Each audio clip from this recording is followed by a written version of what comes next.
stolen by Reeves. The trailer is Rui, and he gets it! He gets it from Austin!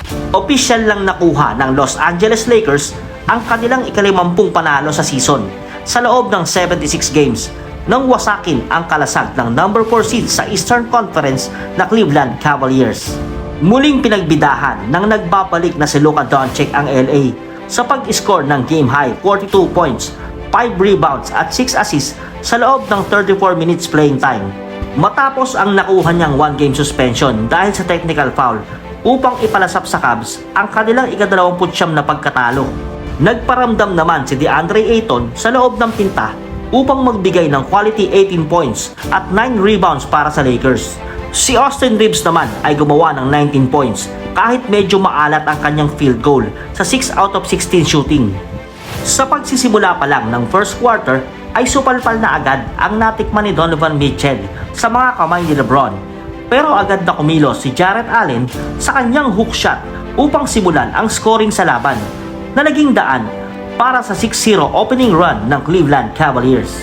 Subalit hindi papayag si LBJ ng basta-basta lang at tumikada ng isang swabing jump shot para simulan ang scoring ng Lakers na agad ding binawi ni Donovan Mitchell ng isang teardrop.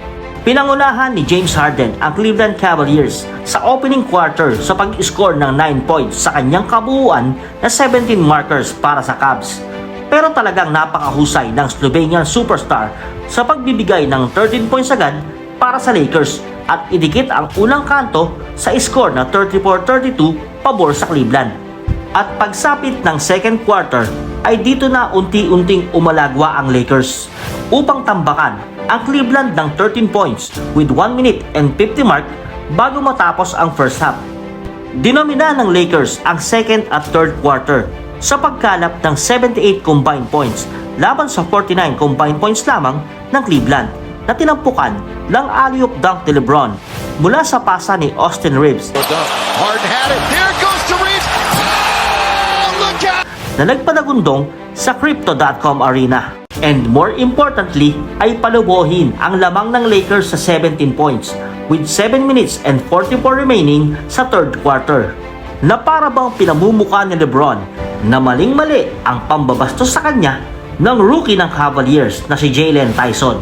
Matapos nitong magbitaw ng maanghang na pasaring kay LeBron sa kanilang unang paghaharap na ang Cleveland Cavaliers ay Donovan Mitchell City na. This is Donovan Mitchell City now. This is Donovan Mitchell City now. Sayang nga lang mga Kapinoy top score dahil hindi nakapaglaro ang maangas na rookie ng Cavaliers sapagkat kung nangyari ito ay siguradong lalong mag-aapoy ang laro ni LeBron at posibleng humatak ng million views sa mga sumusubaybay sa basketball. Sinubukan pang humabol ng Cavs pero masyado nang malalim ang hukay ng kalamangan para makaahon sa tambak malalang binigay ng Lakers. And under 2 minutes left, sa huling bahagi ng laro ay isang nail in the coffin slam dunk ang isinelyo ni Luka Doncic at tuluyang pagapangin ang Cleveland Cavaliers sa score na 113-127.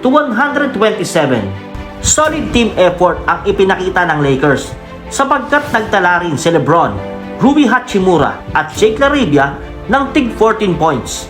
Habang sa Cleveland Cavaliers ay si Jarrett Allen naman ang may highest score na 18 points at hindi nakakuha ng tamang suporta sa scoring ni Donovan Mitchell. Maraming salamat sa panonood at lagi mong tandaan, basta't kwentuhan at usapang basketball, tara dito sa Pinoy Top Score.